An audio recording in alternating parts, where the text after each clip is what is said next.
жантүршігерлік оқиға. Саламатсыздар ма, құрметті көрермендер? Ең соңғы жаңалықтарды алғашқылардан қатарында білгіңіз келсе, бейне астындағы лайк және подписация таңбаларын басып, біздің арнамызға жазылуды ұмытпаңыз. Егер сіз жазылған болсаңыз, онда біз бастадық. Жетісу мен Бәйтеректің бұрынғы қорғаушысы 26 жастағы Әлібек Батырбеков жол апатынан қаза тапты. Оқиға 18 шілдеде кешкі Алматы Талдықорған тас жолында Қонаев маңында болған.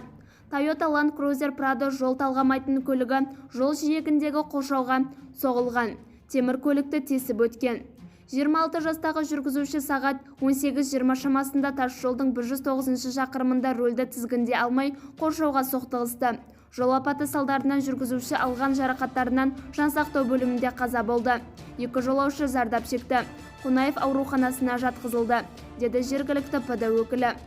Алматы облысы полиция департаментінің баспасөз қызметі экс-футболшы Батырбековтың қаза болғанын растап, әлеуметтік желіде спортшының отбасы мен жақындарына көңіл айтып, жазба жариялады. Құрметті көрермендер, біз де өзіміздің командамыз атынан футболшының отбасына көңіл айтамыз. Сіздер де бір ғана лайк түймесін басып, көңіл айта қойыңыз.